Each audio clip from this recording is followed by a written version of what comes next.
Bueno, ya lo mencionábamos, hay varias dudas, interrogantes que se generan con este anuncio y es por eso que está con nosotros acá en el estudio para resolver todas esas dudas la ministra de Salud, Jimena Aguilera. Ministra, muchas gracias por acompañarnos acá esta noche. Muchas gracias por la invitación. Y tenemos varias preguntas que han ido surgiendo a lo largo de la jornada después de este anuncio, especialmente con la mascarilla, porque ya en cierta medida era parte de nuestra vida cotidiana. Probablemente cuando la empezamos a usar hace ya más de 2 años no pensamos que nos íbamos a quedar tanto tiempo con la mascarilla. Veamos algunas de esas preguntas precisamente que han surgido a raíz de este anuncio. Ministra, ¿me pueden obligar a usar la mascarilla en un recinto privado? En realidad nosotros lo que estamos diciendo desde el punto de vista del Ministerio de Salud es de que ya no existe la obligatoriedad sanitaria de usar la mascarilla, excepto en los consultantes de los establecimientos asistenciales públicos o privados, porque se asume que esas personas están con sintomatología o están enfermos y además van a estar en contacto con otros consultantes que son más vulnerables y para protegerlos. Centros de salud. Centros de salud, claro. Ahora, los privados pueden definir sus propias normas, pero no está dentro de la recomendación sanitaria nuestra. Nosotros no recomendamos que sea obligatorio, excepto en esta circunstancia. Por ejemplo, en la administración de un edificio, ¿podría exigir o colocar como una norma propia el uso de la mascarilla? Bueno, si tienen... ¿O en un centro comercial? Si tienen su propia normativa, pero sería difícil que en el fondo pusieran un requisito en el cual impidieran la libre circulación de personas si no hay una base sanitaria para hacerlo. Ya, la recomendación es que... Claro, la recomendación es que la mascarilla, no es que nosotros estemos poniendo fin a la mascarilla ha sido muy útil, ayuda a proteger del contagio, ayuda especialmente en las personas que tienen síntomas para evitar contagiar a los otros, ayuda para que uno mismo se proteja cuando está en situaciones de aglomeración. Sin embargo, es importante que dado la gran cobertura de vacunación que tenemos, la situación epidemiológica que hemos logrado y que estamos pasando a esta nueva fase de apertura, también el transferir la responsabilidad a las personas y que se mantengan las medidas de autocuidado, que mantengamos el cambio cultural que implica la mascarilla, que es algo que nosotros queríamos hace mucho tiempo, en que, por ejemplo, los consultantes al sistema de salud usaran la mascarilla y que probablemente los inviernos la gente use en forma espontánea la mascarilla. ¿Ministra? Pero no como obligación, sino que como una recomendación, y especialmente en los medios de transporte colectivos, especialmente los públicos, donde hay más aglomeración. Claro, ¿qué pasa en los colegios? ¿Pueden exigir el uso de mascarillas en las salas de clases o los colegios particulares? Bueno, lo que nosotros acordamos con el Ministerio de Educación es que se elimina la obligatoriedad del uso de mascarillas. Nosotros no podemos, no vamos a prohibir el uso de mascarilla porque es un elemento sanitario que nos interesa.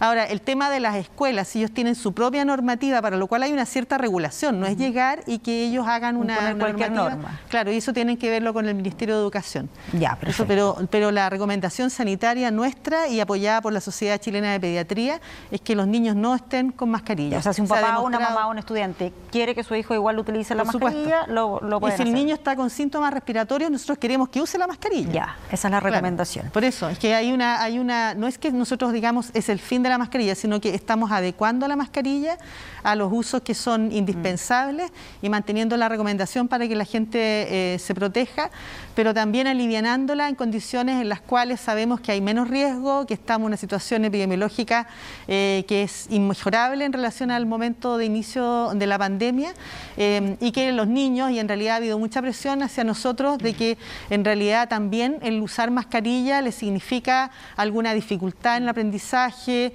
y dificultades de comunicación y de interpretación de las expresiones, y eso también fue lo que se tomó en cuenta como para decir que ya no recomendamos el uso de mascarilla al interior de la sala de clase. Sí, usted menciona que en ciertas circunstancias se recomienda su uso. ¿Qué pasa si alguien se niega a usar la mascarilla en un lugar con poca ventilación? ¿Se le puede exigir? No, nosotros estamos diciendo que la mascarilla es de uso voluntario y solo es exigible desde el punto de vista sanitario en los consultantes a los servicios asistenciales. Eso es lo que estamos diciendo. Por ejemplo, en el metro la recomendación es que se use, pero no se le va a poder exigir a una persona. No se le va a fiscalizar que la use. En un ascensor tampoco. Tampoco. ¿Pueden los restaurantes impedir el acceso si no muestro el pase de movilidad? Nosotros también estamos dejando todo esto a partir del 1 de octubre, para que quede claro. Es importante recordarlo, no es a partir de mañana. Ahora, de hecho, yo por eso estoy con mascarilla, porque estaría sin mascarilla. Sí, el pase de movilidad va a dejar de ser exigible a partir del 1 de octubre. ¿Por qué? Porque nosotros estamos pasando una fase de apertura en que se inaugura el uso de una nueva vacuna. Una vacuna que es bivalente, que va a tener la cepa Omicron del virus SARS-CoV-2 junto con la cepa original.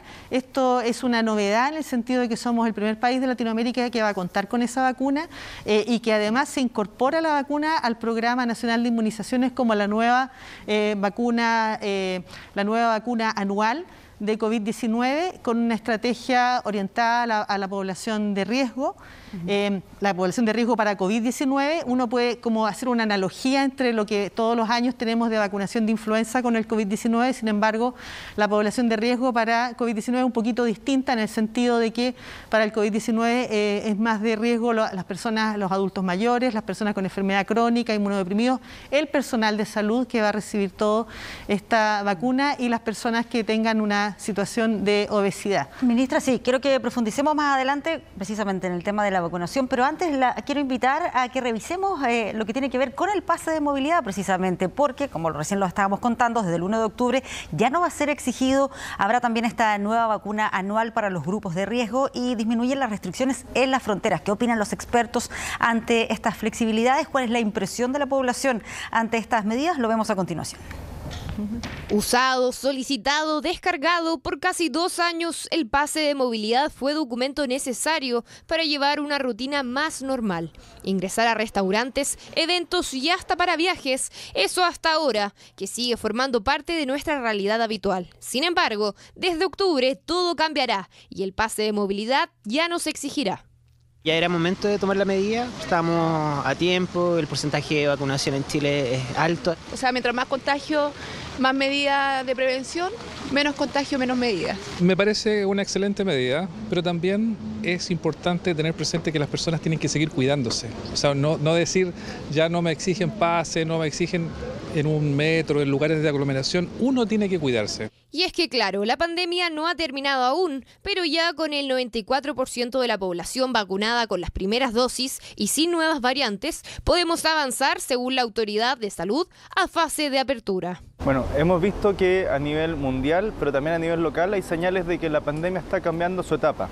Eso no significa que termina, sino que hay que prepararse para ir liberando algunas medidas o adaptarnos con los cambios que nos protegieron en un minuto, que ahora se pueden ir relativizando o acotando su uso. Además a ello, este miércoles las autoridades sanitarias señalaron que si bien seguirán incentivando la inoculación de la población, se incorporará una nueva vacuna al Programa Nacional de Vacunación, la cual será anual y dirigida a los grupos de riesgo. Hemos visto con las tandas de vacunación inicial y esquemas de refuerzo una buena perspectiva de cuánto tiempo dura la inmunidad y la protección contra la enfermedad grave o mortalidad.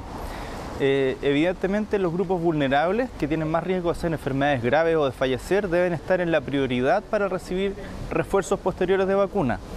Pensar en que esto tenga una estacionalidad, un carácter anual, ya hay datos que lo van apoyando para que se establezca hacia esa línea. Respecto a los pasos fronterizos, ¿qué requisitos se pedirán ahora? Sigue siendo un pilar fundamental de la respuesta a la pandemia, una vigilancia genómica que implica un testeo en los puntos de frontera para saber cuáles son las variantes que están circulando, de tal manera de que con un testeo a un número menor de personas podamos seguir manteniendo una buena capacidad de saber qué variantes no solamente están circulando en el país, sino qué variantes están ingresando al país. Para ello se mantendrá el testeo aleatorio. Ya no será necesario llenar el formulario C19 ni para residentes ni extranjeros, y aquellas personas que quieran entrar al país pero no estén vacunadas podrán hacerlo con un test PCR negativo. Yo creo que va a aumentar, con esta levantada de restricción, va a aumentar el flujo de personas, entonces yo creo que va a ser muy bueno para el tema del turismo, para los mismos restaurantes que han sido tan afectados con todo este tema de la pandemia. Va a facilitar obviamente el auge del turismo en la zona donde vivo yo, así que bien que así sea. Flexibilidades que empezaremos a ver en aeropuertos, restaurantes y otros lugares, aunque cabe recordar que muchos de estos cambios quedarán sujetos ante el porcentaje de contagios de COVID-19. Claro, ministra, estamos en esta etapa de apertura. Fase de apertura. Eso quiere decir, claro, que si llegan a cambiar las cifras, si llegan a aumentar los contagios, ¿todo esto se puede revertir? Dependiendo de cuál sea el impacto de esas cifras en el sistema asistencial. Nosotros hemos vivido durante este primer semestre un momento de muchos casos y que, sin embargo, gracias a la cobertura de vacunación, logramos mantener una presión asistencial en camas críticas y en camas hospitalarias bastante bajo. Y de hecho ahora estamos en el mínimo histórico del uso de camas. Es decir, que nosotros podemos observar un nuevo resurgimiento de casos, pero mientras eso no afecte el sistema asistencial, no implique un alto número de personas hospitalizadas y de requerimiento de camas críticas, podemos seguir tranquilos en realidad, en la medida de que esos parámetros se vayan afectando, que es en realidad la gravedad del problema de COVID, es el impacto en el bloqueo del recurso asistencial, la disrupción en el sistema, la posibilidad de que se ocupan todas las camas críticas y que cualquier persona que tiene otro problema de salud no va a tener acceso. Eso es lo que genera la gravedad y que además se traduce en muertes. Por lo tanto, sí puede haber retroceso, pero en la medida no solo de que aumenten los casos, sino de que aumente la gravedad de los casos, porque el virus sigue con nosotros.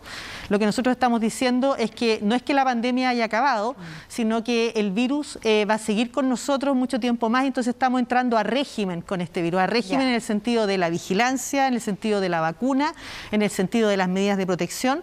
Y por lo tanto eso significa que lo vamos a empezar a manejar más como otro virus respiratorio. Pero dada la incertidumbre, dado que hay que ser humilde, de que el virus sigue circulando en otros lugares y pueden aparecer nuevas variantes que sean más graves, cosa que no ha ocurrido hasta el momento, pero puede ocurrir, sí existe la posibilidad de volver a una fase de baja, mediana o alto riesgo, dependiendo del impacto en el sistema asistencial. Ministra, otra de las dudas que también surgía bastante el día de hoy después del anuncio, en los aviones, ¿me pueden exigir usar la mascarilla? ¿Dependerá eso de la aerolínea? Depende de la aerolínea, sí, depende de los países y de la aerolínea. En general los aviones, la verdad es que tienen un sistema de ventilación que es bastante seguro porque tiene flujos verticales y filtros EPA. Entonces, no es que en el avión uno tenga el aire mezclado en toda la cabina. Pero ahí por eso es que tienen una situación como más segura en general que los otros medios de transporte. Perfecto. ¿Qué pasa si tengo pendiente alguna vacuna? ¿Tengo que completar ese esquema? Si yo tengo pendiente la vacuna y no soy del grupo vulnerable, voy a poder completar y vamos a seguir ofreciendo la vacuna hasta completar su esquema. Y si soy de grupo vulnerable, tengo que completar el esquema básico y ahí podría ir a la nueva vacuna. Lo que sí debiésemos esperar es que anualmente sí haya una vacuna bivalente para la población. Claro, y bivalente en este momento, pero lo más probable es que, al igual que la influenza, en el que la vacuna se va adecuando al virus que circula y que esta es la primera vez que vamos a tener esta adecuación de la vacuna al virus, porque el virus original en realidad ha cambiado mucho a través del tiempo.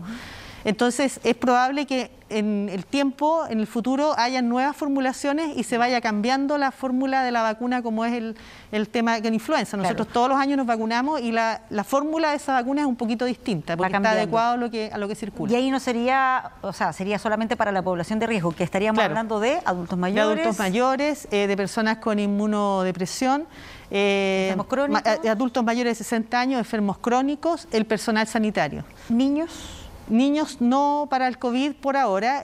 Hay que recordar que también en influenza al principio nosotros vacunábamos solo adultos mayores y dependiendo después de cómo se fue estudiando y analizando se fueron incorporando otros grupos. En el momento actual los niños no tienen un mayor riesgo y por lo tanto se han priorizado los adultos mayores de 60, los grupos crónicos, las personas que viven con enfermedades crónicas, las personas que tienen obesidad.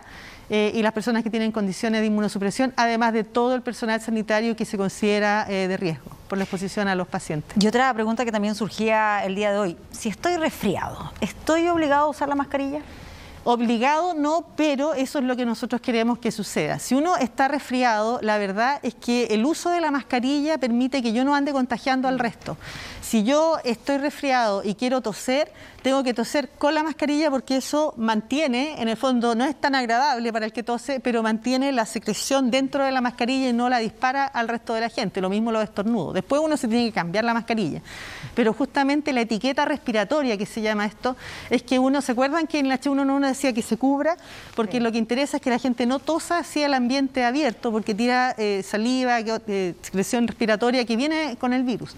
Entonces la idea de la mascarilla es que justamente protege del contagio hacia otras personas. Por eso es que a los consultantes en los establecimientos asistenciales les vamos a pedir que sigan usando mascarilla, y a ellos sí les vamos a ofrecer mascarilla y va a ser obligatorio su uso en los establecimientos de salud. Y al final tiene que ver con un tema de responsabilidad, claro, por para que no volvamos a de educación. Nosotros queremos insistir en lo importante que es el autocuidado. Este virus respiratorio se vino para quedar. Esto nos puede ayudar en el sentido de que hemos cambiado un poco culturalmente, en el sentido de que ahora aceptamos más las mascarillas. Nosotros habríamos querido, por ejemplo, incorporar las mascarillas en la preparación pandémica H1N1, que a mí me tocó trabajar en el ministerio en eso, pero en ese momento se sentía como que era algo muy ajeno a nuestra cultura, a pesar de que en Asia la usaban siempre. Para nosotros era algo que uno decía, oye, y las mascarillas en atención primaria, y todos te decían, no, estás loca, eso nunca se va a implementar. En cambio, ahora esta pandemia nos permite hacer este cambio de cultura y que mejore un poco en las medidas de higiene respiratoria, y esperemos que se mantengan sin la necesidad de estar el Estado obligando a las personas, sino que por el hecho de la responsabilidad individual y de la responsabilidad con los otros de seguir cuidándonos. Muy bien. Ministra Aguilera, muchas gracias por acompañarnos acá esta noche y ayudarnos a entender un poco más este anuncio formulado el día de hoy. No, muchas gracias a ti por las preguntas, porque eso ayuda a aclarar las dudas. Muchas gracias, ministra.